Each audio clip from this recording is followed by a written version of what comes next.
first, how did you get a hold of this book? Well, I mean, we're not going to discuss sources, or, the Obama administration likes to talk about sources and methods, and ironically now, journalists have to be very, very careful in protecting our sources and how we get information. So we're not going to talk about the way that we got the document, but the document itself is something that has been fiercely and actively kept secret by the Obama administration, and the principles upon which this document is based were fiercely guarded as well by the Bush administration. In fact, Eric Holder went so far as to say in a sworn affidavit in a court suit that was brought by an American citizen challenging their watch listing status, that it's a state secrets privilege covered, and that if this were to be released, it would provide a roadmap essentially for undermining the watch listing system.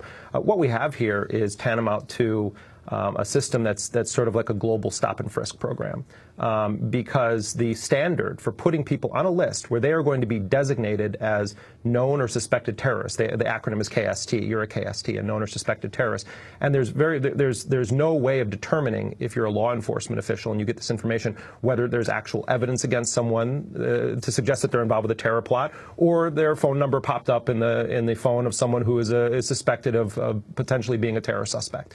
The standard that they use to put people on this is what's called reasonable suspicion.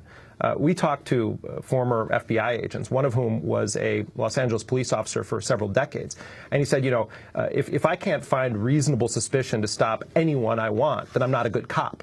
And so what they're essentially doing is saying that if someone, not based on concrete facts or irrefutable evidence, but if someone within the intelligence community thinks someone is suspicious, maybe they're posting something on Facebook, maybe they're posting something on Twitter, that they think indicate that they have sympathies in favor of some sort of a jihadist group, let's go ahead and designate them as a suspected terrorist. Imagine what could happen, the implication of this for all sorts of communities, but the way that Muslims, Arabs, Pakistanis, others in our society are targeted in this post-9/11 world. Imagine if you are an Arab man and you have a beard and you are driving your car in a rural community somewhere in the South, in the United States, and you have a busted taillight, and a sheriff's deputy pulls you over at night because of the busted taillight. The sheriff goes up, he takes your license, he goes back and he runs it. He sees that he has someone that has been designated by the U.S. intelligence community as a known or suspected terrorist. What kind of danger is this individual going to be in now? And let's say that it's a case of mistaken identity, that he's not actually a known or suspected terrorist, that he has the same name as someone, or his number popped up in someone else's phone.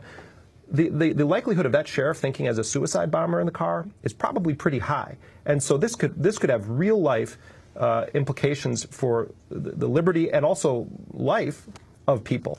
But in a broader sense, this designation can secretly be used in court proceedings.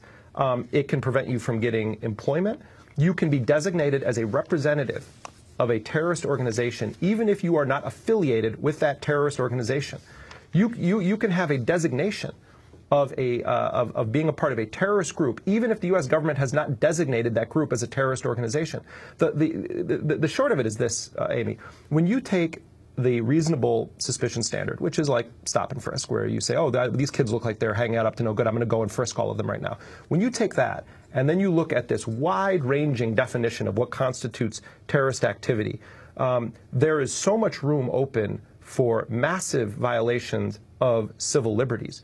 The other component of this that Ryan and I discovered that I think bears a lot of scrutiny is that all of these principles in this previously undisclosed watch listing guidance were shared in some form or another with at least, it's 22 foreign governments, with a network of private contractors. The NCTC would not tell us the corporate entities that are giving this information, nor would they tell us the foreign governments. Our government is sharing this information, including designating its own citizens as known or suspected terrorists, with all of these foreign states and with private entities, private contractors, and not sharing what amounts to a parallel shadow legal system where we're not allowed to know the rules. We're not allowed to know what it would be that we would do that would have our government secretly designate us as a known or suspected terrorist.